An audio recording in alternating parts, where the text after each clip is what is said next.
Peace, peace, peace. Shalom, shalom. Shalom. Assalamu alaikum. And welcome to another day to labor in the vineyard of the Most High with your brother. Another day to get in the Word to see what the Most High got to serve. And we gonna get a better understanding on reincarnation today, which is gonna give us a better understanding of ourselves. Knowledge of self is everything. Knowledge of self and knowledge of your creator go hand in hand. So the more we know ourselves, the more we understand the Most High in creation, in the spiritual realm, and how spiritual things operate. And it leads us farther away from our carnal mind state that the religions then trapped us in. Alright? And the doctrines and precepts of men then also trapped us into that carnal mindset. And then a lot of the teachers that been took out of Christianity was the Gentiles. They separated the teachings and took it out of Christianity. But in that time frame, back in the day when Christ was walking around in Jerusalem, you had Egypt right there, and in the Kemetic teachings, they believe in reincarnation. You had the Buddhist sects that was right out there in that same area. The Middle East, all this was right there together. They had teachings on reincarnation. You got Hinduism. That was all right there in that same little area. They got teachings on reincarnation. So pretty much all the other schools of thought in that area had teachings on reincarnation. And I know we like to think that we was set apart and we didn't believe what them other ones believe. But going through these different books, I'm showing the unity. Because that's what we've been missing. Because the Gentiles, everything that they do is against unity. Right? Everything that they done put us through is to separate us, not to be able to see the unity. Even with the different sets of teachings, there's a unity that the Most High has set in place. That unless you study all the other ones, you can't see the unity within them. You can't see the unity with the Kemetic teachings and how they connect to the Hindu teachings, and how the Hindu teachings connect to the Buddhist teachings, how the Buddhist teachings and the Hindu and the Kemetic all connect to Christianity, and how the Sumerian teachings connect. Alright? Anu is the head of the Anunnaki. Anu is another name for the Most High when you get to studying it. The Anunnaki is the ones that came from the Most High. We will be the Anunnaki. Most High is Anu. Anu is the head of the Anunnaki. Alright? So it's all of the teachings go hand in hand. No matter what area you study it from, if you study it, they all correlate. But a lot of us in the Hebrew camps, we don't study the other religions because we think that the Most High didn't just set us apart. That's why in the seal portion, it always talk about our pride. Our pride. Yeah, we still have that tremendous pride where we think that what the Most High gave us is different than what he gave our other brothers and sisters out here. Nah, he gave us all teachings to connect us back to him. No matter what area you came from, it was teaching sent to connect you back to your creator. Just with us, we had the prophets sent to us telling us all things that was going to happen. We was the original seed. All right, so he did a little bit more with us, but being in that category, everything else stemmed from us. Buddhism stemmed from us. Hinduism stemmed from us. The Kemetic teachings, which is Egypt, stemmed from us. The Babylonian teachings, they stem from us. Everything stemmed from us. It just got distorted over time. Like when we read about Christ, when he was going to these different areas, he was teaching them how that their teachings had been perverted by the precepts of men. And the same thing is to happen with us. The precepts of men then turned us away from the unity of the teachings and from us gaining a deeper understanding of our Creator and ourself. All right? Because they done split all the teachings up to separate us. Enki and Enlil, who that's in the Sumerian text.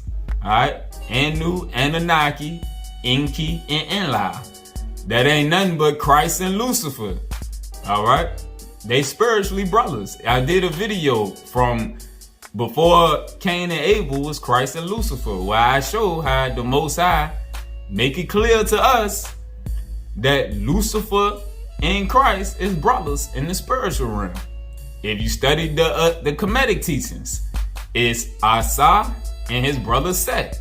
You got a righteous one, you got a wicked one. Enki and Enlil, you got a righteous one, you got a wicked one. And our teachings, Christ and Lucifer, you got a righteous one, you got a wicked one. It's the same game that they didn't just twist it up. All right? But let's eat. Let's eat. The Spirit just wanted me to convey that so that somebody, through their spiritual mindset, can see the unity and how they didn't just ran the game. Satan done ran the game on our minds by making us think that we set apart and so different from everybody else. All right? But really, they got bits and pieces that we don't got. We got bits and pieces that they don't got. But the mission that the Most High got me on is to show the unity of all of them. Because that's the only way we going to continue to grow spiritually and connect more to our Creator. Just like the teachings about us being light beings at our core. We got to absorb more light. And as we read, the light is in all of the different scriptures. Because the ascended masters set the teachings. Alright? Krishna was an ascended master of light. Christ was an ascended master of light. Buddha, Quetzalcoatl. Quetzalcoatl was not Christ. He was another ascended master of light sent to the Native Americans over here, the different areas that we was in. All right, the indigenous people. Quetzalcoatl was a master of light. No different from Buddha, no different from Krishna. All right, and Christ was just the head of all of them. All right. But we gonna get it. We gonna get it. We gonna see it in different teachings. I'm gonna get to a teaching on the ascending master so we can see the unity, because everything is about unity. That's the key. That's the key thing that we can't see, because our carnal mindset is unity. The same way we get caught up in the black-white game, we not seeing the unity on a spiritual level. All right, it's spiritual seeds on both sides, and the Most High want them seeds to link up. All right, so that He can get rid of the ones altogether that don't belong to Him. But the ones that belong to Him, the true children of the light, they have to know that they are the light. They can't just know that they Israelites. They can't just know that they chosen Gentiles. They ain't getting you nowhere. All right, you gotta go deeper. So we're gonna see as we go through some of these books right here. All right, it's gonna be better explained. That's an understanding that we're gonna have to come to. All right, so we're gonna eat and we're gonna grow. We're gonna grow in the spirit. Our spirit, man, that seed is gonna open up a little more to absorb a little more light, so that we can keep going a little bit deeper. Cause we getting close to the end, and the closer we get to the end, the Most High said all things gonna be revealed. So we gotta get the spiritual things revealed for us to be able to absorb more of what the Most High want to show us. All right, and it's hidden in all of the books of light, like the keys of Enoch tell us. All of the scriptures is books of light. All right, so we gotta eat. We gotta eat out of them so that we can increase. All right, we're gonna start in the Circle 7 Quran. Noble Drew Ali, Prophet Noble Drew Ali. This is the Moorish Science Temple of America. All right, so that we're gonna see as we go along. This one is from the Moors.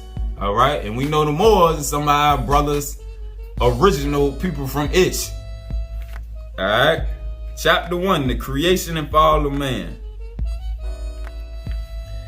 All right.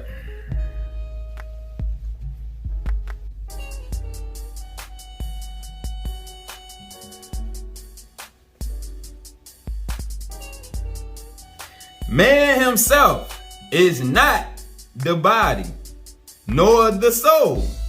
He is a spirit and a part of his creator. Man himself is not the body, nor the soul. He is a spirit and a part of his creator. All right. A multitude of lessons man must learn upon the plane of soul. A multitude of lessons man must learn upon the plane of soul. Here he tarries many ages until his lessons are all learned.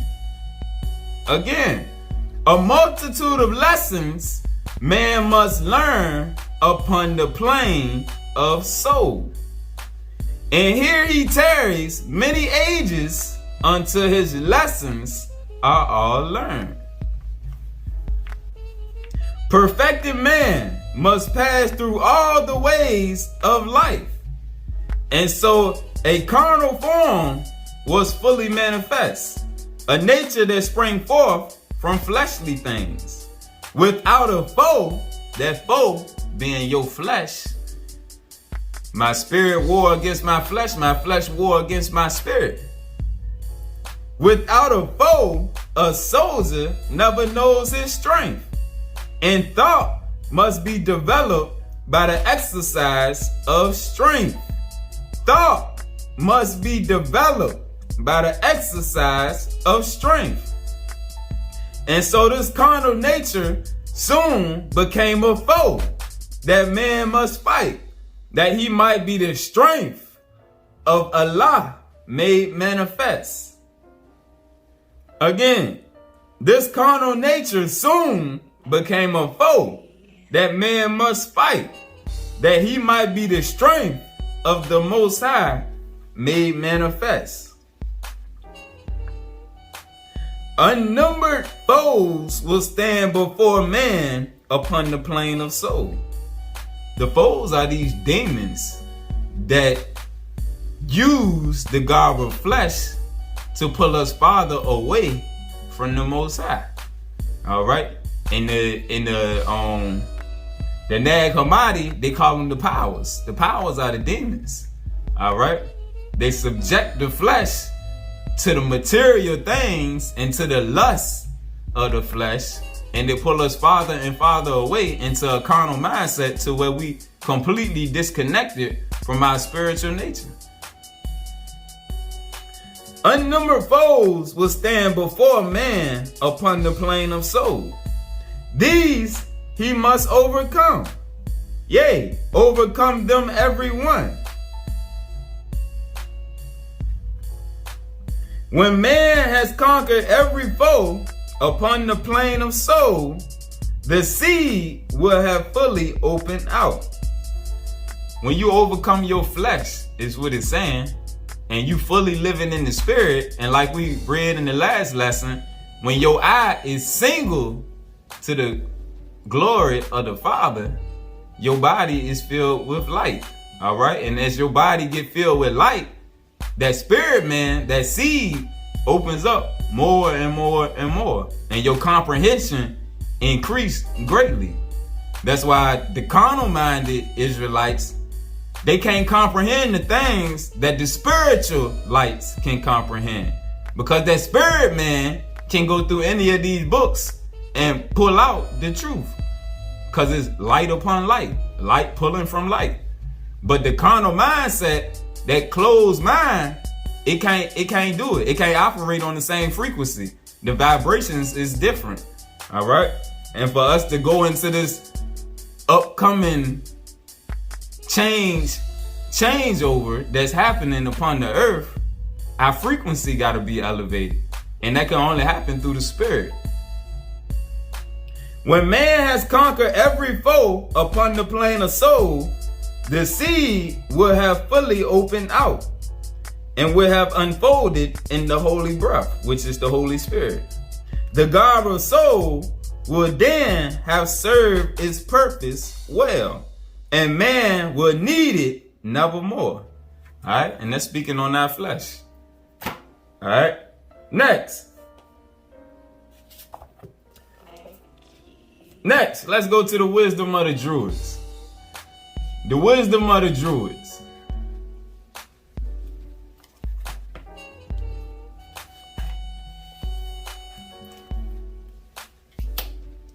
Section 2, chapter 17.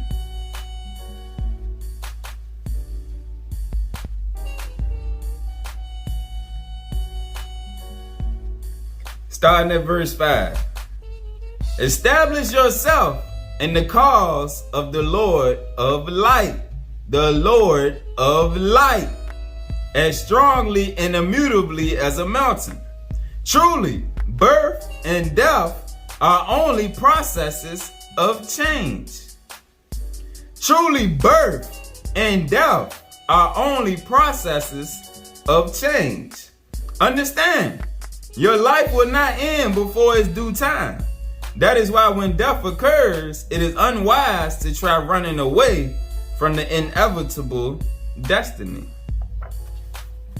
Alright, now let's go to chapter 11.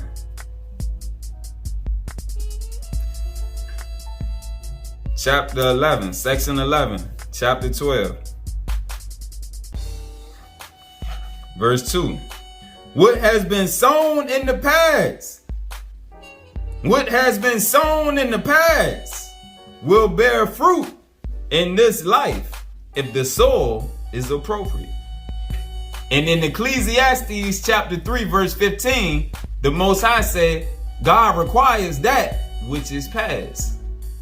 Your past actions, you accountable for. God requires that which is past.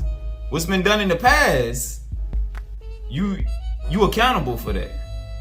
Right here. What has been sown in the past will bear fruit in this life if the soil is appropriate. Alright? In the Doctrine and Covenants, it say the knowledge that you retain in your life will go with you in the afterlife. Alright? So whatever you acquire in this cycle right here, it goes with you in the afterlife until your next incarnation. But you have to, like it say right here, if the soil is appropriate, you gotta wake up. Once you wake up, your spirit, man, can start eating again and come back into remembrance of itself and pick back up. That's why some of us can get into these teachings and grow a lot quicker than others. Others may have not gotten into these scriptures at all in their previous incarnation. However many that may be, 2, 3, they may not have gotten into the scriptures. So they may truly be a baby in the scriptures. And that's where a lot of our brothers and sisters are, why they can't go into the deeper teachings. All right? Because they didn't explore them clearly in a previous life. Because once they get into them, they get stuck on the carnal aspect for so long. But some of us, we grow and we keep elevating and we keep feeding our spirit and we open up more and more. So we're going to see as we go along. Let's just keep eating. You got to have your mind open to be able to absorb this teaching. All right.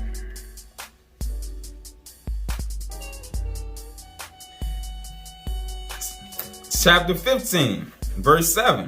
Understand, he who works on the dissection of his own self travails on a favorable soul. And remember what we just read in the last verse, where it said it will unfold if the soul is desirable. So what it's saying right here, understand, he who works on the dissection of his own self travails on a favorable soul.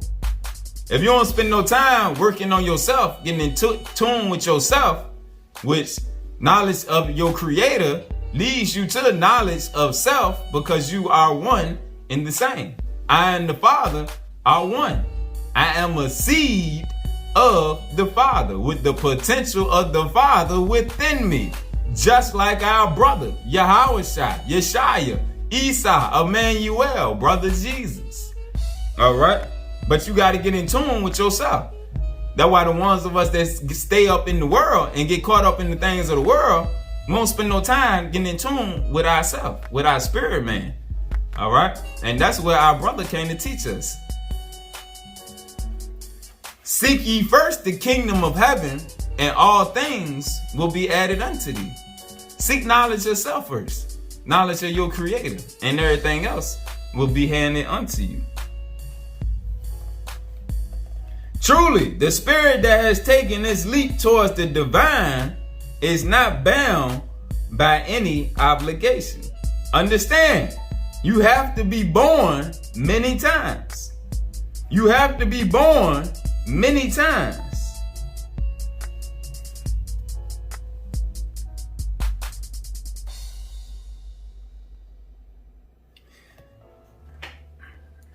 Chapter 17, verse 3.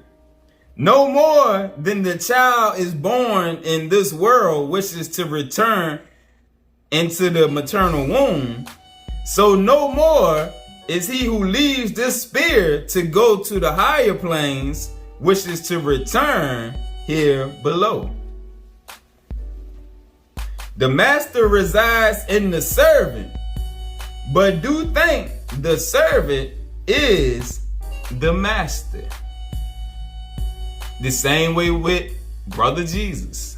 Again, the master, the most high, the great spirit, the great light. The master resides in the servant. We all are servants of the Father. The master resides in the servant. The light of the most high is within us, because we are a seed of the great light. So we got to open up that seed so that our light can shine. The master resides in the servant, but do think the servant is the master. Just like Yahweh Shai. He was the master, but he was also a servant to his fellows. But the master was within him.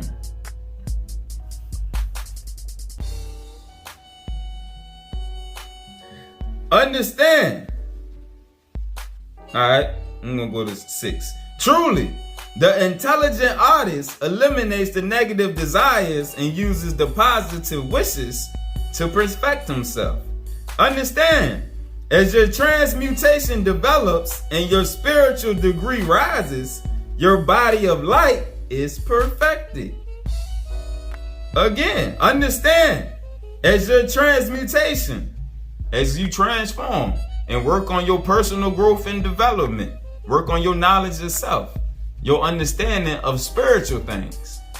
As your transmutation develops and your spiritual degree rises, your body of light is perfected.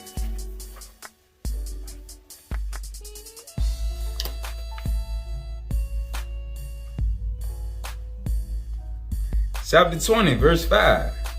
Regenerate yourselves in order to re-enter the ancient abode of bliss. Regenerate yourselves in order to re-enter the ancient abode of Eden. You can't go back home till you clean yourself up. And it takes multiple times for us to clean ourselves up. First off, you got to have one incarnation just to even know what's going on, to get your feet wet. All right? And then depending on how that went in, you might not have then learned too much. So out of love, the Most High not going to cut you short right there. And remember, he said in 6,000 years, all things will be finished. In 6,000 years. That's 6 days. Because on the 7th day, the last 1,000 years, Christ going to return. All right? But 6,000 years was the time given for man to be in his time of probation on the earth. The 6,000 years is what's coming to an end. All right? Because Christ about to return for the true Sabbath, the 7th day, the last 1,000 years of peace, spiritually. Spiritual peace. The Sabbath we enjoy now is not spiritual peace. You still got to go to work. You still got to do things you don't want to do. You still got to deal with people you don't want to deal with. Ain't going to be none of that when Christ returns. It's going to be spiritual peace. That's the true Sabbath. It's spiritual. It's a spiritual Sabbath, not a carnal Sabbath. Regenerate yourselves. Scriptures always tell us, renew your mind. You got to renew your mind, all right? So that we can put our spiritual minds back on and elevate. That's the only way we're going back to the garden. When Adam and Eve became carnal minded was when they got put out the garden. A carnal mindset cannot abide in the garden. You can't obey the spirit. You can't hear the spirit. You don't know the spirit. You don't know yourself. So it's no point in you being in the garden. All right. You're going to be contagious to other things within the garden because your carnal mindset is going to take you astray. You can't be one with the Father with the carnal mindset. And everything in Eden is going to be one with the Spirit. All right? It takes time for us to open that seed up within us to grasp these things. All right? Spiritual things. Chapter 24, verse 3. Spiritualize your works. Spiritualize your works. Direct yourself towards Him. Consciously join your will with God's own. Spiritualize your works. Direct yourself towards Him. Consciously join your will with God's own. Make thy eyes single, that thy whole body be filled with light.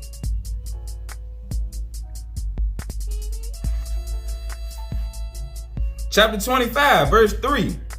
Long was your journey through many births, deaths, and rebirths. Again, long was your journey through many births, deaths, and rebirths. It is indispensable today to hit with the axe at the root of error in order to sever the bad causes.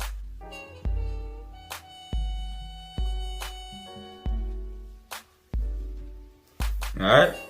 Again, long was your journey through many births, deaths, and rebirths. It is indispensable today to hit with the axe at the root of error in order to sever the bad causes. All right. So we got a witness from the Druids. Our first one was from the Moors, our brothers, the Moor Science Temple. The second witness was from the teachings of the Druids, who we know we was the Druids. Next, we're going to go to the essential Zohar, Kabbalistic wisdom. A third was witness from a different train of thought. Page 179. Sins of the fathers does not mean what it appears to on the surface. Sins of the fathers does not mean what it appears to on the surface. What it really indicates is that a given individual sent into this world for the purpose of correction fails to complete that correction and must return.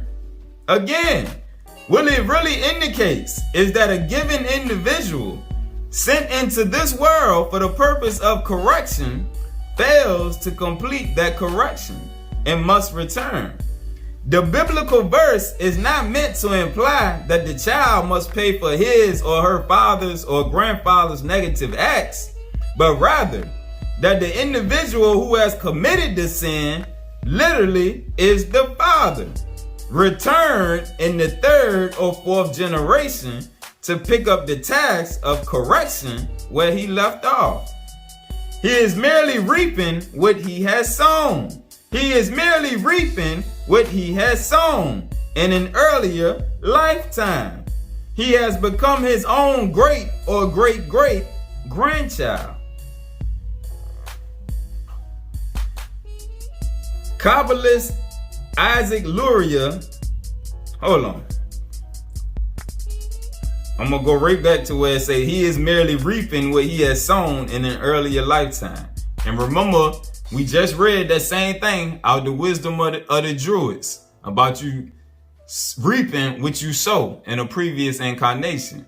And then in Ecclesiastes 3 and 15, when God requires that which is past. All right, now let's continue. Kabbalist Isaac Luria said that the number of times the cycle must be repeated before correction is achieved depends on the individual soul. However, if that soul lives one lifetime with no progress, it is allowed to return only 3 more times to attempt that particular correction. In the literal translation of Exodus, the word generation is not mentioned. If we know that, the meaning then is clear. A man or woman may return 3 more times for a total of 4 lives. If progress is made in any of those incarnations, then no further limit is imposed on the number of reincarnations needed to complete the mission of correction. But even while making correction in one area, we must still beware of the negative force that crouches in wait to see if perhaps another door may open to its chaos and degradation. The demons wait to add new sins unto your existing ones in your next incarnation. All right? So we got a third source from a third different avenue of teaching. Next, we're going to go to the Upanishads. This is one of the Hindu books.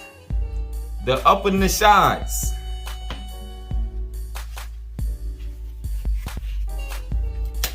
Chapter 1.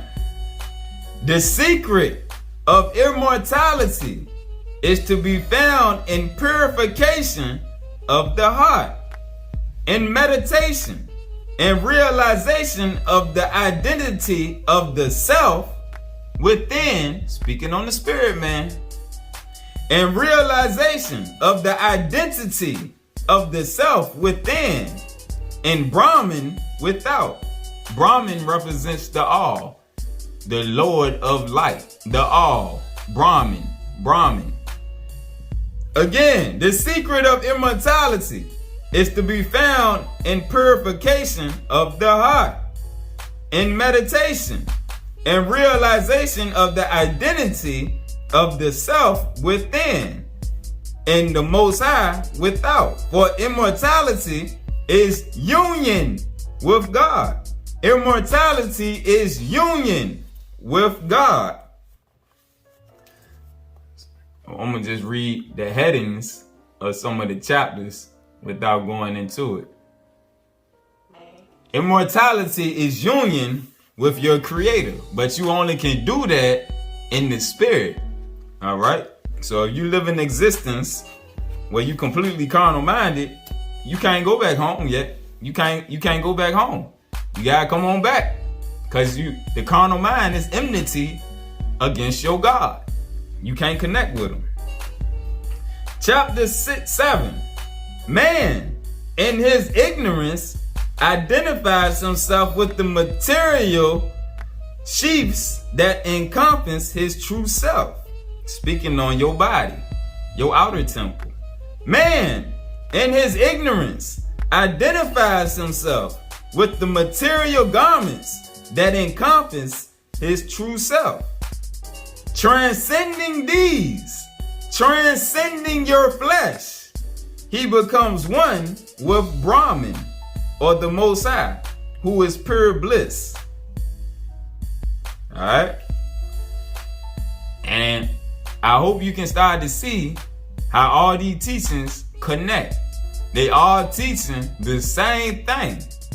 Like the seal portion say, the Most High sent prophets into many different lands. And all of the prophets' teachings was direct and from the source. The precepts of man started to corrupt the teachings. But as spiritualites, we gonna start to internalize how all of these things are one and the same. Alright, meant like 2 Timothy 3:16 say, all scripture is for the edification of man. It didn't say just these scriptures, all scripture. Now we getting to all scripture. so that we can get back the light from the other books that's been hidden from us. Chapter 8. Brahman, the source, sustenance, and end of the universe, partakes of every phase of existence. He wakes with the waking man, dreams with the dreamer, and sleeps the deep sleep of the dreamless sleeper. But he transcends these three states to become himself. His true nature is pure consciousness. This speaking about your spirit man right here. Alright, again. Brahman is the source, sustenance, and end of the universe. The same way it tells us in the Bible, the Most High is in everything and through everything. Everyone was made through him. He partakes in all parts of creation. Brahman, the source and sustenance and end of the universe, partakes of every phase of existence. He wakes with the waking man, dreams with the dreamer, and sleeps the deep sleep of the dreaming sleeper. Alright?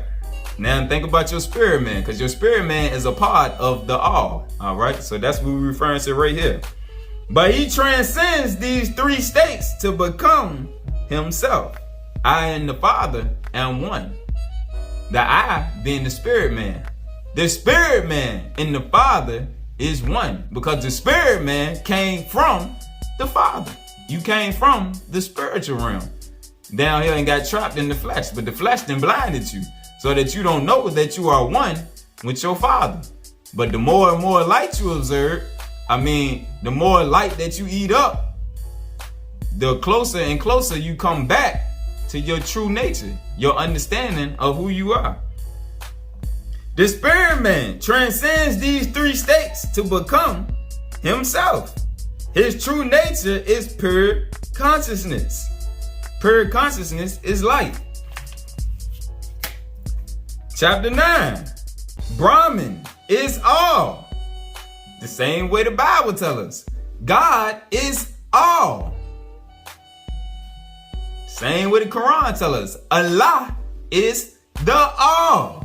Anu is the all. From Brahman comes appearances. From the Lord your God, from the Most High, comes appearances, sensations, desires, deeds. But all these are merely name and form. To know Brahman, or the Most High, one must experience the identity between him and the self, the spirit man, or Brahman dwelling within the lotus of the heart. In the Quran, it says Allah is closer to you than your jugular vein. In the Bhagavad Gita, it say the Most High resides in your heart. All through the Bible, it tells us to purify our hearts. Your heart is the seat. Your heart is where the throne is at. So it's saying the same thing right here. Only by so doing can man escape from sorrow and death and become one with the subtle essence beyond all knowledge. Let's keep eating. Chapter 11. The sage or the saint who by faith, devotion, and meditation has realized the self, the true self, the spirit man. Again, the spiritual light who by faith, devotion, and meditation has realized the self, the spirit man, and become one with Brahman or the Most High, I and the Father am one, is released from the wheel of change and escapes from rebirth, escapes from rebirth, escapes from rebirth, sorrow, and death. When you do it, Christ, Yahweh, Yeshaya told us to do, you escape from the cycle of rebirth and death. Death just being a transition, a change, all right? Page 137. The vast universe is a wheel. Upon it are all creations. The vast universe is a wheel. Upon it are all creatures that are subject to birth, death, and rebirth. Birth, death, and rebirth. Round and round it turns and never stops. It is the wheel of Brahman, the wheel of the Most High. The zodiac is a wheel that turns. As long as the individual self thinks it is separate from Brahman, as long as we think that we are separate from our Creator, we revolve upon the wheel in bondage to the laws of birth, death, and rebirth. But when through the grace of the Most High, we realize our identity with Him, we revolve upon the wheel no longer. We achieve immortality. He who is realized by transcending the world, he who is realized by transcending the world of cause and effect and deep contemplation, is expressly declared by the scriptures to be the supreme Brahman. He is the substance, all else the shadow. He is the imperishable. The knowers of Brahman, or the Most High, know Him as the one reality. The knowers of Brahman, or the Most High, know Him as the one reality behind all that is. That's the same exact thing that the Bible says. The Most High is in and through all things. The only truth is the truth of the Lord your God. Christ is the Spirit of truth, who is one with the Most High. The knowers of the Most High know Him as the one reality behind all that is. For this reason, they are devoted to Him. For this reason, they are devoted to Him. Absorbed in Him, they attain freedom from the wheel of birth, death, and rebirth.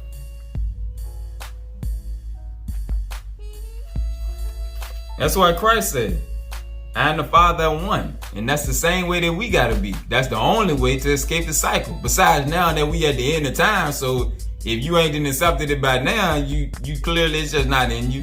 And you gonna end up, as we see, you're gonna come back for another cycle at another time. Alright? So we use 4 books from 4 different schools of thought. Next, we're gonna go to the Nag Hammadi. Nag Hammadi. So we're gonna get the Nag Hammadi Gnostic teachings. But we're gonna go to the Apocalypse of Paul to start off with. The Apocalypse of Paul. Alright? And then what you'll start to notice as you study yourself, look at your weaknesses, the areas that you weak at. Look at the things that you lust for, whatever it is that you lust after. Them is the same issues that afflicted you in a previous incarnation. Alright? The Most High said you're not going to remember your past life. So any of them Negroes talking about I was King David, or I was Solomon, or I was this one and that one, they are a lie. Because the Most High said you're not going to remember your previous incarnation. We're going to see that as we go on. Alright, that's in the sealed portion. We're going to say the sealed portion in the Bible for last. I want to go to all the other spots first so that we can get our mind open and built up so that when we come back to the Bible, then the parts of the Bible that show us these same things is going to be clearer to us. Alright? So let's eat on this journey and open up so that when we get to the Bible, we're going to see it with a different perspective. Alright? These the words of Paul. The Apocalypse of Paul. when he got took up into the fourth heaven. But I saw in the fourth heaven, according to class, I saw the angels resembling gods. The angels bringing a soul. The angels bringing a soul out of the land of the dead. They placed it at the gate of the fourth heaven, and the angels were whipping it. The angels were whipping it. Alright? And anybody that's studied the Quran, know the Quran talk about when the angels come get the souls of the wicked, they beat them. When the angels come get the souls of the wicked, the Quran say they beat them. So that's what Paul is witnessing right here. Let's read it again. But I saw in the fourth heaven, according to class, I saw the angels resembling gods. The angels bringing a soul out of the land of the dead. They placed it at the gate of the fourth heaven, and the angels were whipping it. The soul spoke, saying, what sin was it that I committed in the world? The toll collector who dwells in the fourth heaven replied, saying, it was not right to commit all those lawless deeds that are in the world of the dead. The soul replied, saying, bring witnesses. Let them show you in what body I committed lawless deeds. And the three witnesses came. The first spoke, saying, I rose up against you until you fell into anger and rage and envy. And the second spoke, saying, was I not in the world? And I entered at the fifth hour, and I saw you and desired you. And behold, then now I charge you with the murders you committed. The third witness spoke, saying, did I not come to you at the 12th hour of the day, when the sun was about to set? I gave you darkness until you should accomplish your sins.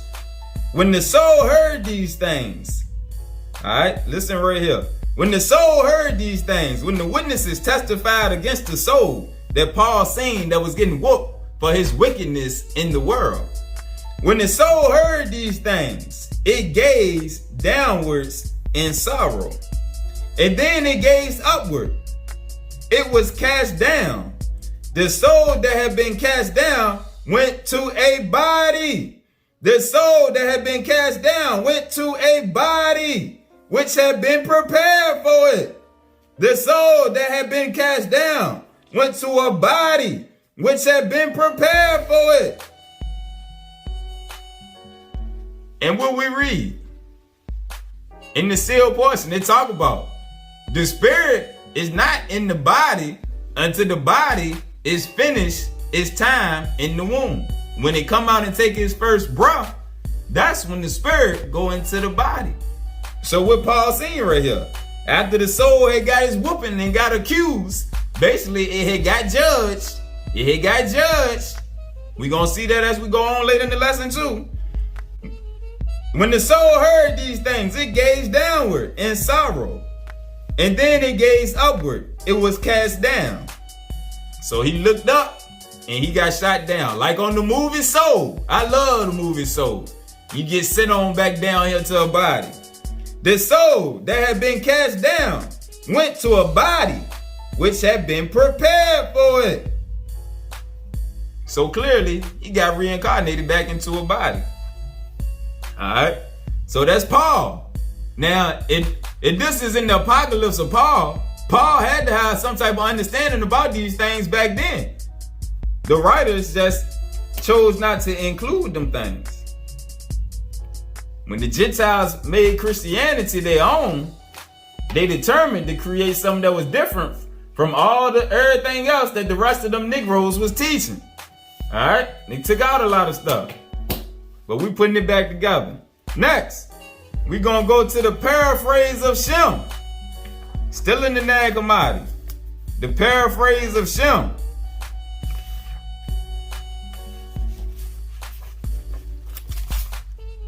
The paraphrase of Shem.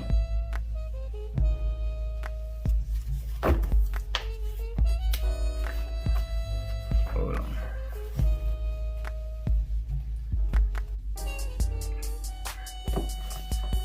And what we just read was the Apocalypse of Paul. Make sure I get some references so you can see. Alright, the paraphrase of Shem. And we know who Shem is. Shem is Melchizedek. Alright, starting with it say the paragraph that say, but they who have a free conscience. But they who have a free conscience remove themselves from the babbling of nature. For they will bear witness to the universal testimony. They will strip off the burden of darkness. They will strip off the burden of darkness. They will put on the word of the light. They will put on the word of the light. And they will not be kept back in the insignificant place. The insignificant place is the world. We done read a few times how the only way out of the insignificant place is when you are one with your creator in the spirit. Again, but they who have a free conscience remove themselves from the babbling of nature. And the only way to get that free conscience is spiritually. All right, the fruit of the spirit brings that ultimate peace that allows you to connect closer and closer to your creator. You start absorbing more and more light through the spirit man. All right, for they will bear witness to the universal testimony, meaning they will bear witness to the universal truth. Why? Because they done activated the spirit of truth within themselves. Their seed is just started opening up. They will strip off the burden of darkness. They will put on the word of the light. And they will not be kept back in the insignificant place. And what they possess from the power of the mind, they will give to faith. They will rest in the spirit without suffering. And because of this, the appointed term of faith appeared upon the earth for a short time. All right, that's the time of our probation, like we read in the seal portion when they talk about our time of probation. That's them 6,000 years. They will rest in the spirit without suffering. And because of this, the appointed term of faith appeared upon the earth for a short time, until the darkness is taken away from her, and her testimony is revealed, which was revealed by me. They who will prove to be from her root will strip off the darkness in the chaotic fire. They will put on the light of the mind. They will put on the light of the mind, and they will bear witness. They will bear witness to the truth. All right, when they put on the light, when you let that eye be single, let that body be full of light. All right, so what this is? 1, 2, 3, 4, 5, and 6. 6 different witnesses. Next, we're going to go to the Dhammapada, teachings of Buddha, another train of thought.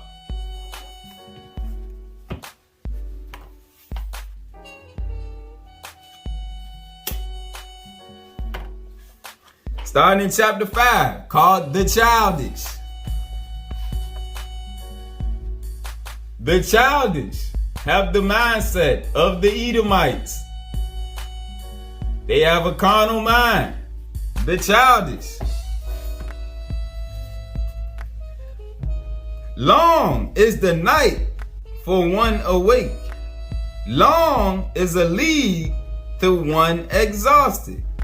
Long is Samsara. Samsara is the cycle of death, birth, and rebirth. That's the name of it if you study Buddhism.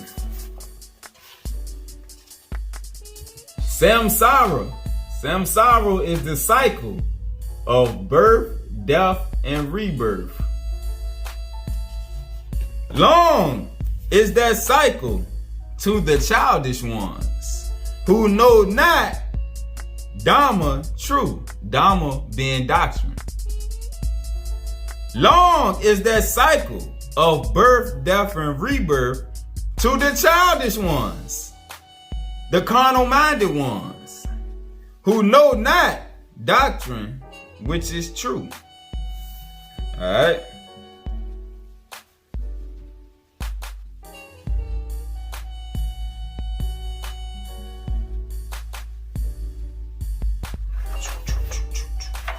Next, chapter 11, called Old Age. Called Old Age.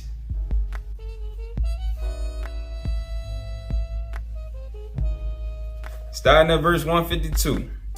The unlearned person grows up like an ox. This unlearned person grows up like an ox. His bulk increases, his wisdom increases not. He ran through Samsara, that cycle of birth, death, and rebirth. He ran through Samsara with its many births, searching for, but not finding, the house builder. The house builder, the spirit man. Misery is birth again and again for that unlearned person.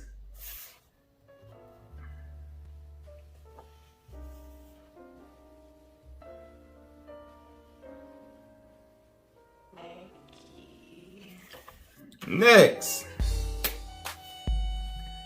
I'm gonna go to a chapter called the Brahmana. The Brahmana is the disciple of Brahman, the disciple of the Most High, follower of the Most High. Starting at verse 14. One who has passed over the muddy path, this fortress of delusion, which is Samsara, that cycle of birth, death, and rebirth. One who has passed over this muddy path, this fortress of delusion, which is that cycle of birth, death, and rebirth, who has crossed over it, gone beyond it, a meditator, passionless, without doubts, without grasping, pacified. That one I call a Brahmana, or a true disciple of the Most High. 419. One who knows in every way the passing away and rebirth of beings, unattached, well gone, awakened. That one I call a Brahmana, a true disciple of the Most High. 423. One who knows one's former lies and sees the heavens in the states of woe, and who has reached the extinction of births, who has perfected higher knowledge, the sage who has fulfilled the final perfection. That one I call a Brahmana, a true disciple of the Most High. Alright, so we got a seventh witness. Next, we're gonna go to Yoruba, the religion of Yoruba from West Africa. Some of our Hamite brothers and sisters. Page 83. Let's see their view on reincarnation. The area of reincarnation is seen as an extension of the ancestral being. The Yoruba word Tunde reflects this. Baba Tunde, father returns. Ye Tunde, mother returns, are examples of the recognition of the spiritual essence, which in being brings itself back. The greater importance appears not to be so much on the plane of souls reliving on and on through karmic planes, but on the constant reliving of morals and values.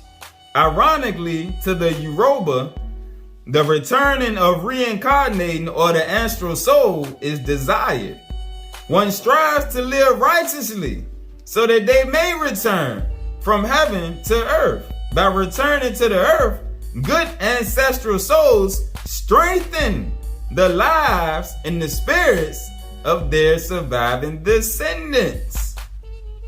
Alright, so in Yoruba, it's an honor to be able to return to the earth to help out your fellow tribe members. Alright?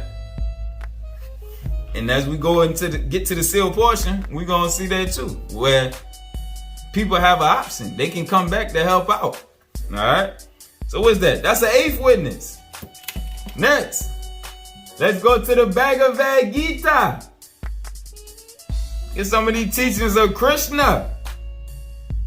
Just like Christ, Krishna always had pictures of the light behind his head. He was a master of light. The Most High said many masters of light.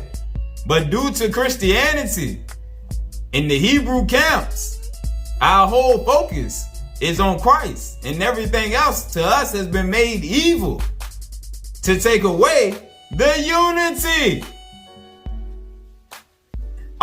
Everything with the Most High is about unity. Everything in creation work off of unity. The animals, the insects, the waters, the trees, the leaves, the wind. Everything is based off of unity. The watchers, being the elements in creation, are one with the spirit man. They watch over the spirit man. That's what the holy watchers watch. The spirit man. You got to open up the spirit man to connect with them. Everything in creation is based off of unity in the spirit. In Eden, everything worked hand in hand together. We didn't eat the animals because they was our friends. Like on Tarzan. We didn't eat our friends. Our friends didn't eat us. Nothing attacked each other because spiritually, everything know that man was above everything. Man was made in the image and likeness of the Most High. Everything respected man. Man was the most admired thing in creation. Knowledge of self. That's what we got to get back to. Let's keep eating.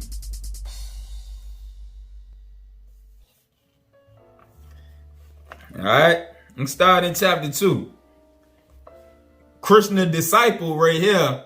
Krishna sending him to a fight. And he is to teach him a lesson. His disciple get weak saying he can't do it. But as we're going to see, Krishna tell him, even if they die, they not dead. All right? The soul live on. The spirit live on. They come back. Starting at verse 2. My bad. Starting at verse 12. The Supreme Personality of Godhead said, while speaking learned words, you are mourning for what is not worthy of grief. Those who are wise lament neither for the living nor for the dead. Never was there a time when I did not exist, nor you. Never was there a time when I did not exist, nor you, nor all these kings, nor in the future should any of us cease to be. In the Doctrine and Covenants, chapter 93, Christ said, ye were in the beginning with the Father, along with me. Verse 13. Let me drink some water here. Getting tongue-tied.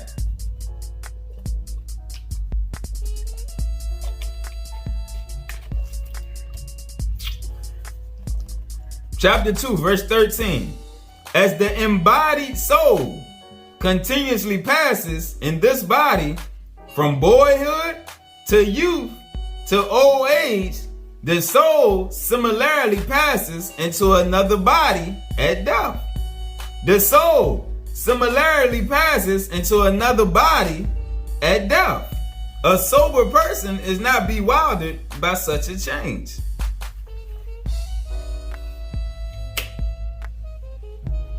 Verse 22. As a person puts on new garments, giving up old ones, the soul similarly accepts new material bodies, giving up the old and useless ones. Again, As a person puts on new garments, giving up the old ones, the soul similarly accepts new material bodies, giving up the old and useless ones. Once your soul can't do nothing else with the body, it returns to the dust. It go for judgment. Come back in a new body.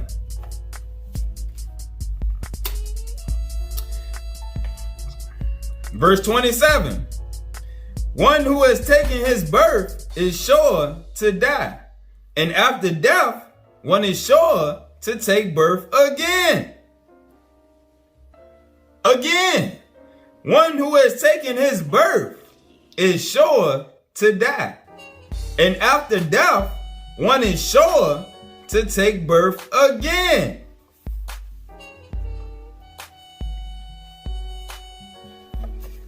Let's go over to chapter 7. Chapter 7, verse 19. After many births and deaths, he who is actually in knowledge surrenders unto me, knowing me, the Most High, to be the cause of all causes and all that is. The same thing that the Bible says. The Most High is the cause of all causes and everything that is. Even Lucifer and his angels work for the Most High. That's why in the book of Job, Satan had to come to the Most High and ask, could he touch him? They all are pawns in the Most High game of chess. The Most High told us everything that was going to happen. Alright? After many births and deaths, he who is actually in knowledge, true knowledge, he who is actually in true knowledge, surrenders unto me, the Most High, knowing me to be the cause of all causes and all that is. Such a great soul is very rare. That's why he only coming back for a remnant. Like you say, such a soul who truly surrenders unto him, not the carnal God, but the true God, the living God, the God who is spirit, the great spirit, the Lord of light.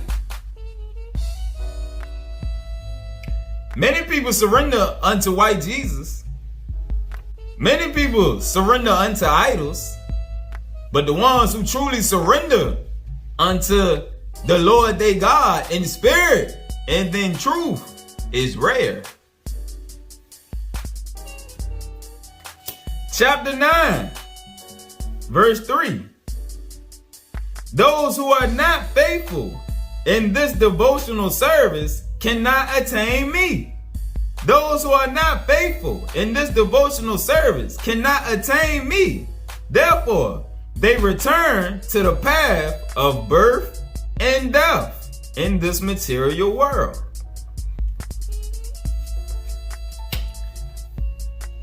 Chapter 12, verse 7.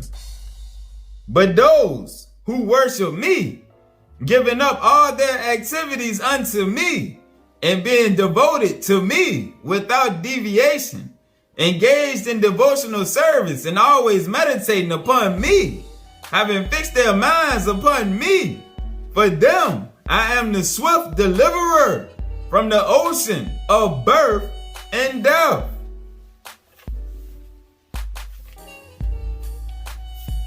Chapter 16. Chapter 16, starting at verse 19.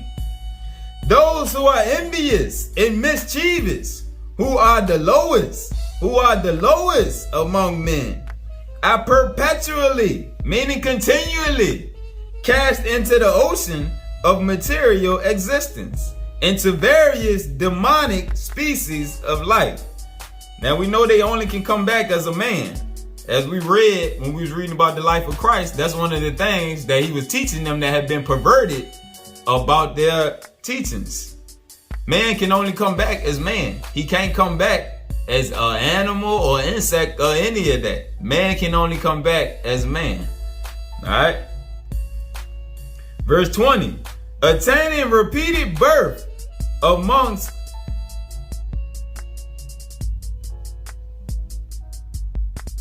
Well, no, that's repeating, basically. We don't gotta read that one.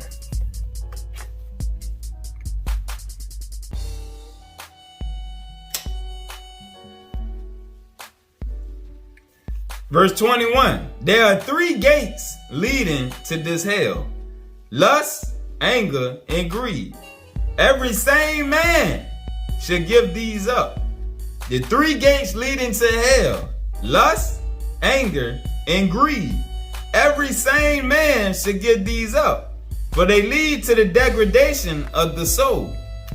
The man who has escaped these 3 gates of hell perform acts conducive to self-realization, and thus gradually attains the supreme destination, which is you remove yourself from the cycles. All right, so what's that? 8th witness. Let's get a 9th. Let's get a 9th witness. The book of knowledge, the keys of Enoch.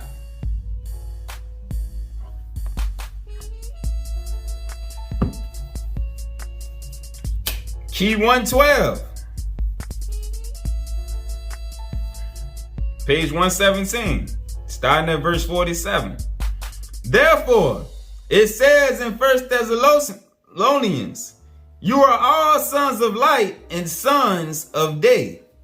In other words, you are all sons of that light focus, of that light projection, which must be resurrected as a divine thought form. Again, you are all sons of that light focus, of that light projection, which must be resurrected as a divine thought form, lest it remain within the gravitation structure of this paradigm. This explains why the majority of mankind reincarnates back into this flesh again and again, only to sit and look at their navel to wonder why balance must overtake the peaceful and righteous. This planetary bondage has to go beyond its light field. This planetary bondage has to go beyond its light field. Otherwise, it simply allows for matter energy to reincarnate back into the same chemical pattern. The planetary bondage is the flesh. All right. This planetary bondage, being the flesh, has to go beyond its light field.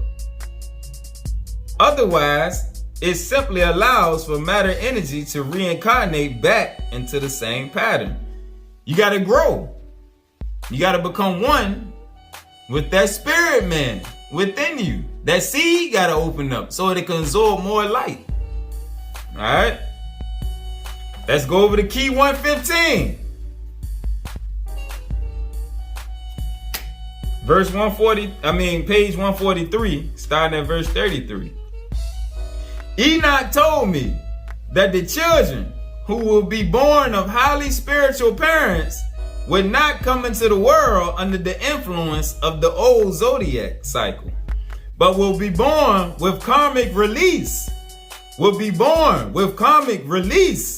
Knowing that they have direct communication with the Father's kingdom. What we read in the Yoruba book about those who want to come back to assist their brothers and sisters. All right. Enoch told me that the children who will be born of highly spiritual parents would not come into the world under the influence of the old zodiac cycle. All right, let's see the time when they coming. Let's go to the book of Enoch. We're going to go to the book of Enoch. So this is going to be witness 10, and then we're going to go back to the keys of Enoch. Because this verse that I'm about to use out of the book of Enoch tie along with this one right here. Chapter 39 in the book of Enoch, verse 1. And it shall come to pass in those days, speaking on the end times, it shall come to pass in those days that elect and holy children will descend from the high heaven, and their seed will become one with the children of men. For them to already be elect and holy, they had to be purified already. So they had to go through their time of probation already. Or else they could not be considered elect and holy children.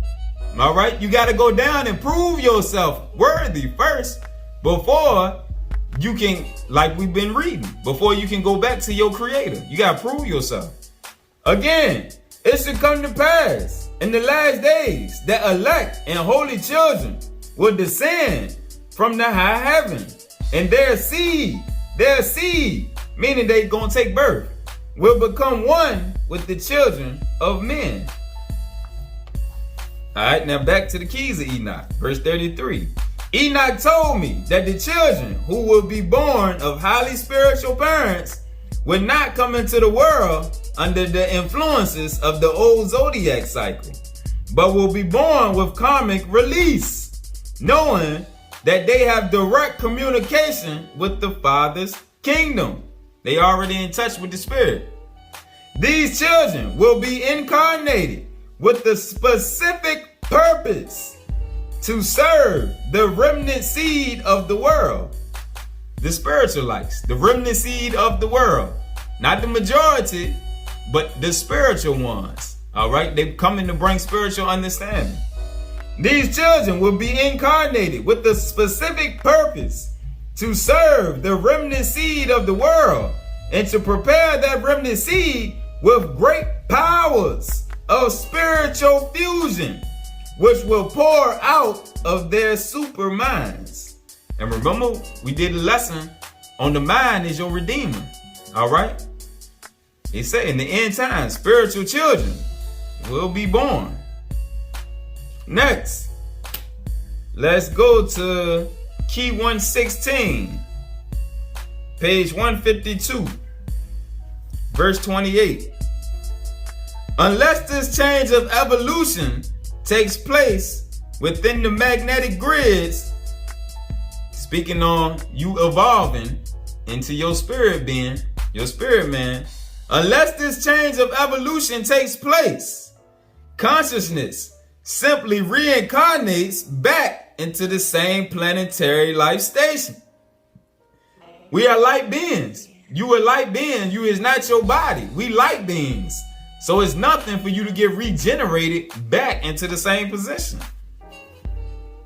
Unless this change of evolution takes place within the magnetic grids, consciousness simply reincarnates back into the same planetary life station, in the same chemical shell like the one that it previously had, speaking on the same position in the flesh.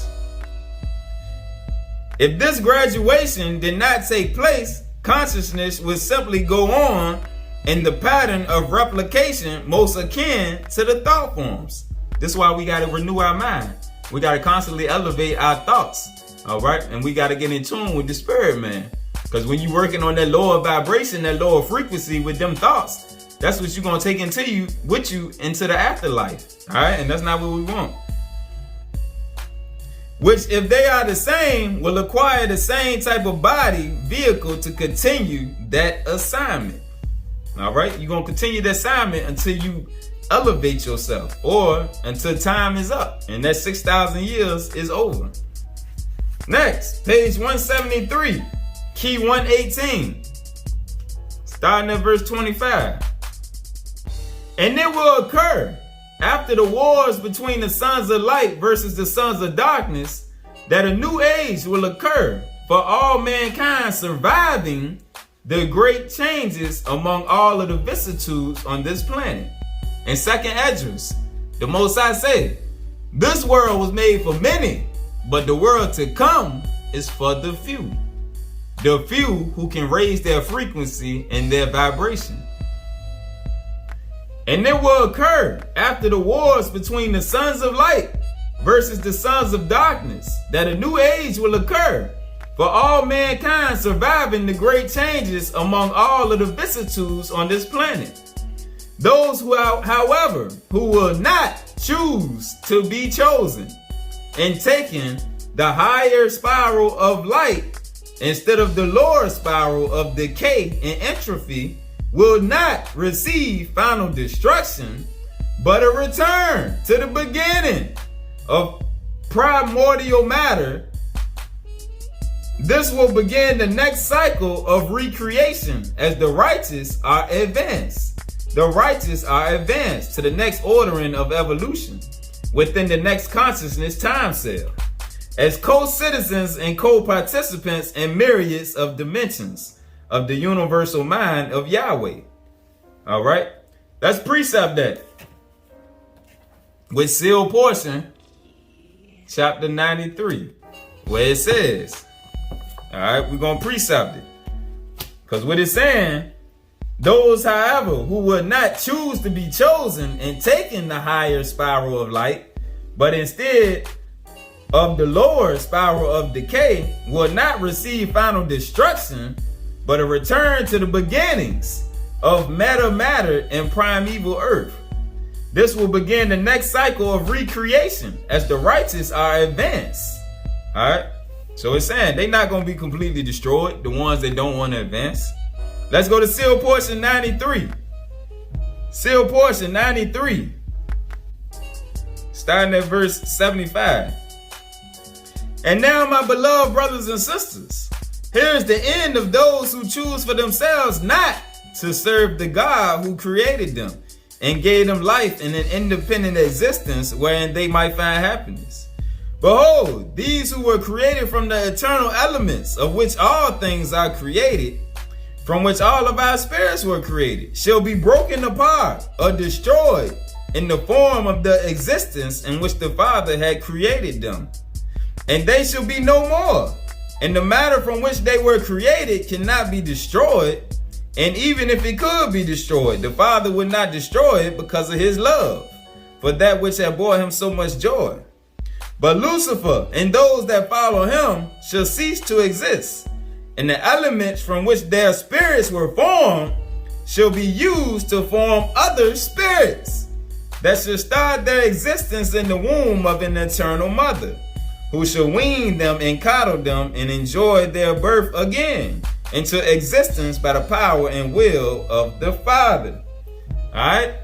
So all you basically doing is going right back into the cycle of birth, death, and rebirth on a new earth.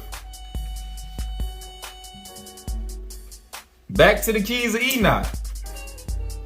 Verse 48. In the overall creation, soul advancement can proceed to these new star universes blooming anew only if the soul has cultivated the energy to go on. Only if the soul has cultivated the frequency, the vibration to go on. The insufficient psyche without soul development, however, is not destroyed, but as a drop falling into a vast ocean of light is returned to new primeval eons where the more painful task of material creation must begin anew. Enoch explained that God's plan has no end. That's why you can't escape. You might not do it now. You're going to be forced to do it one way or another. Enoch explained that God's plan has no end. Even throughout our local universe, life continues to recreate itself. Man is doomed to perfection. Man is doomed to perfection. And when you realize this, you will understand why the Father's house has many mansions. All right. Let's go to page 364, key 303, starting at verse 20. This means that if a master embarks on an entropic negative program, meaning in service to or supervision of lower physical worlds, his incarnations are activated in progressive limitations because of the overall scale of retrogressive evolution, which influences the soul in the lower worlds. to be pulled back into repetitive realms of existence. So all it's saying, if you operating off a negative frequency, all you doing is pulling yourself back into repetitive realms of existence. Verse 21, however, through the work of the higher self, masters who serve the office of the Christ, the continued state of the education of the soul and refinement of consciousness light can overcome conditioned limitation, so that the soul can be creatively reunited with the higher self. At that point, the individual soul can override negative programming by rising to your higher self, your spirit man, through the ability to forge a new program with the collective over self or higher self, being the body of Christ, the spiritual lights, or incarnate back into positive or negative planes of the lower physical world to assist other forms of limited consciousness, like we read in the Yoruba book, and like we just read a few minutes ago. You can come back to assist out. Next, let's go into the sealed portion. I done lost count. This is either the 9th or the 10th witness. Sealed portion, chapter 8. Starting at verse 23. And many of these spirits must return again to the earth, even as many times as it is required of them to learn the things that they must learn, in order to be able to reside in the kingdom of the Father forever as an immortal being. Go down to verse 26.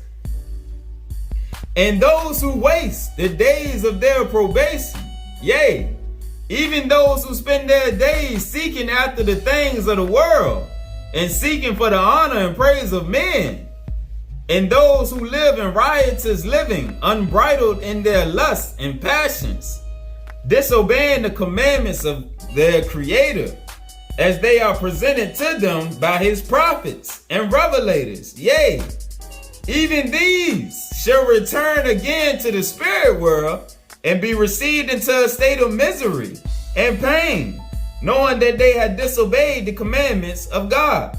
Remember what we read in the Apocalypse of Paul, when that spirit, he seen how they was getting treated in the afterlife, and they got sent right back down into a body. Let's read it in verse 27. These shall find themselves unprepared for the kingdom of God, and shall have to return once again to mortality to learn the lessons that they did not learn during the days of their probation. Let's go over to chapter 36, verse 42. For as soon as any spirit leaves the spirit world and enters into mortality, they are caused by the flesh to forget their former existence. That they might more fully be tried and tested during the days of their probation. If you knew what you did in your last life, it will be a cheat code. It will be easy for you to correct. Alright? But your faith wouldn't be tested then. Alright? And this also why folks can't come around here saying in their last life they was King David. They can't say in their last life, I was Jeremiah, I was this one, No. As soon as any spirit leaves the spirit world and goes into the flesh, they are caused by the flesh to forget their former existence, that they might more fully be tried and tested during the days of their probation. Chapter 62. Chapter 62, verse 27. In the days of our probation or mortality are the days in which we must prove to ourselves and to the Most High that we are ready for his kingdom. Verse 29.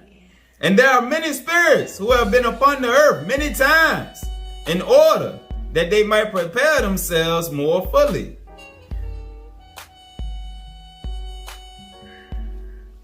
Go down to verse 32. Therefore, if ye had not proven yourselves worthy during the days of your probation, then ye shall be given the opportunity to enter again into mortality and make another attempt to live by the commandments of the Father. And ye shall have as many attempts as ye need in order to prove yourself worthy of the kingdom of your Creator. Behold, there are those spirits in the spirit world who continually live in mortality because they have yet to learn the lessons that they need to know in order to prepare themselves for the kingdom of God. All right, now let's go to the first stick, the Holy Bible. And we're going to start in Ecclesiastes. Ecclesiastes after Proverbs. Chapter 1, verse 9. The thing that have been, now that we done went through all the other books, our minds is open. So now, as we listen to these words in the Bible, we're going to see them from a new perspective. All right, let's eat. Ecclesiastes 1 verse 9. The thing that have been, it is that which shall be. And that which is done is that which shall be done. And there is no new thing under the sun. Go over to Ecclesiastes chapter 6. Ecclesiastes chapter 6, verse 10. That which has been is named already. That which have been is named already. And it is known that it is man. It is man. That which have been. Let's go back to Ecclesiastes 1 and 9. The thing that have been is that which shall be. Ecclesiastes 6 and 10. The thing that have been is named already, and it is known that it is man. Ecclesiastes 1 and 9. The thing that have been, which is man, is that which shall be. And that which is done is that which shall be done. And there is no new thing under the sun. All right, so we understand the thing which has been is man. Next, Ecclesiastes 3, verse 15. That which have been, which is man, is now. And that which is to be, have already been. That which is to be, have already been. Speaking on man, you've been here before. And God requires that which is past. You reap what you sow. And moreover, I saw under the sun the place of judgment. I saw under the sun the place of judgment. And moreover, I saw under the sun the place of judgment. All right. So the place of judgment is under the sun. And we know under the sun is the earth, the land. The land is under the sun. And moreover, I saw under the sun the place of judgment. Remember, God requires that which is past. So after judgment, moreover, I saw under the sun the place of judgment. That wickedness was there. So the place of judgment, where you serve out your judgment, is not in the spiritual realm. Ain't no wickedness in heaven. So it's not talking about you sitting up in the spiritual realm in the heavens. I saw under the sun the place of judgment. That wickedness was there. In the place of righteousness, that iniquity was there. Ain't no iniquity in the heaven with the Most High.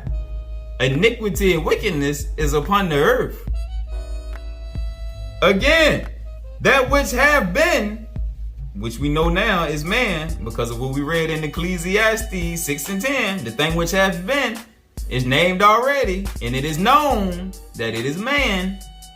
The that which have been, which is man, is now, and that which is to be have already been. And God requires that which is past. You reap what you sowed in a previous life. And moreover, I saw under the sun the place of judgment, where you gonna serve out your judgment.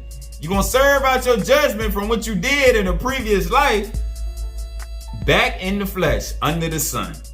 And wickedness was there in the place of righteousness, that iniquity was there. Go back to Ecclesiastes 1, verse 10. Is there anything whereof it may be said, see, this is new? It have been already of old time, which was before us. There is no remembrance of former things. Like we just read in the sealed portion. Once you get out of the spiritual realm back into the flesh, there is no remembrance of former things. Neither should there be any remembrance of things that are to come with those that shall come after. Alright? The thing which have been, it is known that it is man. Next, let's go to Malachi chapter 4, verse 5. Behold, I will send you Elijah the prophet before the coming of the great and dreadful day of the Lord. Matthew chapter 11. Matthew chapter 11, verse 13. Now remember, we read multiple verses about people being able to come back, spirits being able to come back and help out. What he just said, I will send you Elijah the prophet. All right, Matthew 11, verse 13. For all the prophets in the law prophesied unto John. And if ye will receive it. He know many people ain't going to be able to receive it. Many people ain't going to be able to eat this truth right here. And if ye will receive it, this is Elias, who is Elijah, which was foretold to come.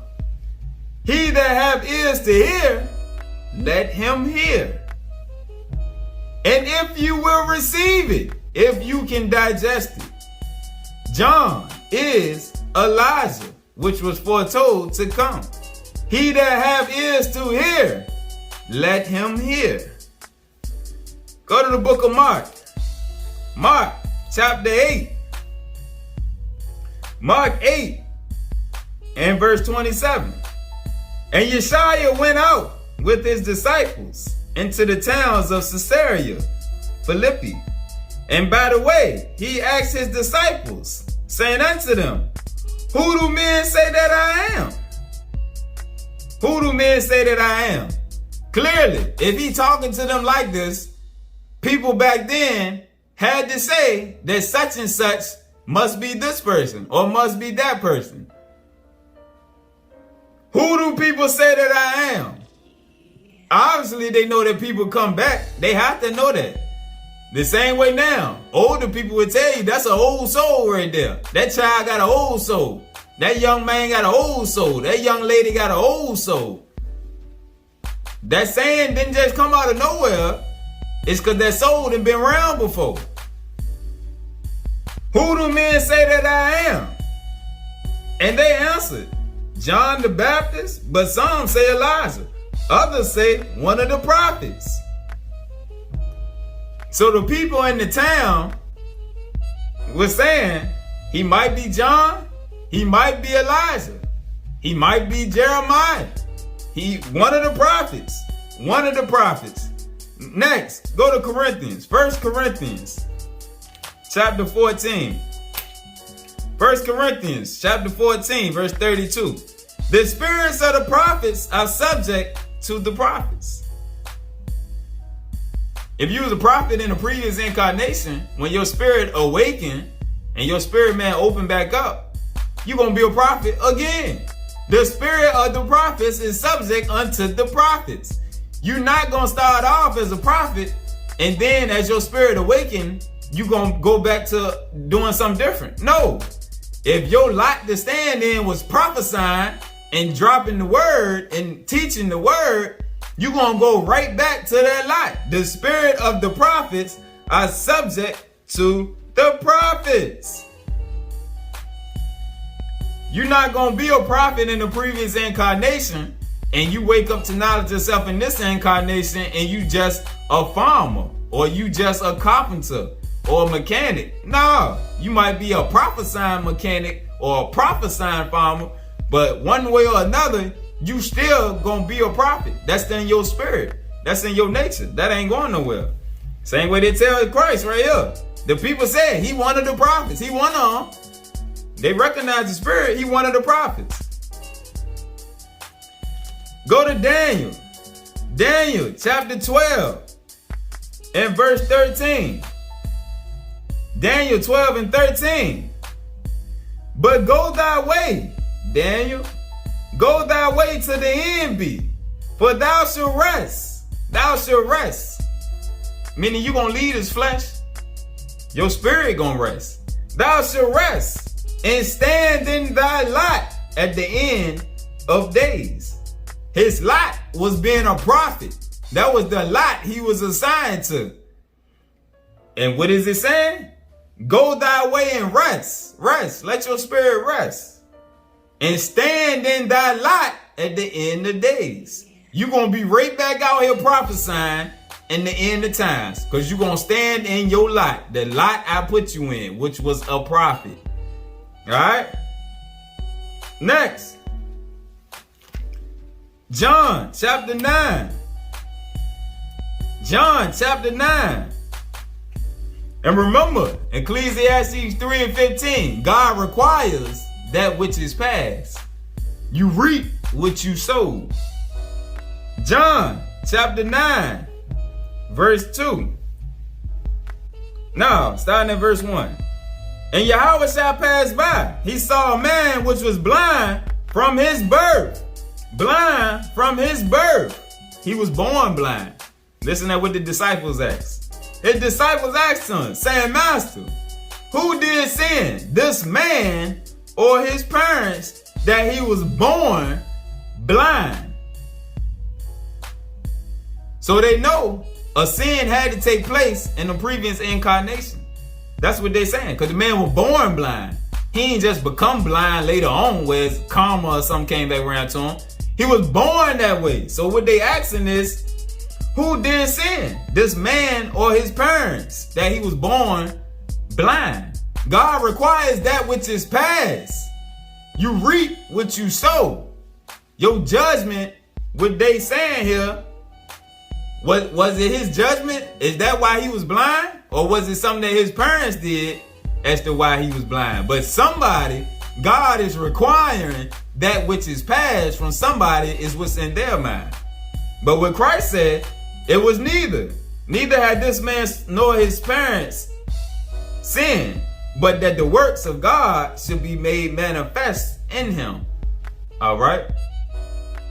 But clearly they knew, because at that time frame, like I said, the Hebrews had the same train of thought as the other ones that was around them. The Kemetic people in Egypt, the Hindus, the Buddhists, all their teachings was similar. They just had different aspects of the teachings. All right? And Christ was the master of life. He was higher than Krishna. He was higher than Buddha. He was higher than Quetzalcoatl. All right? He was higher.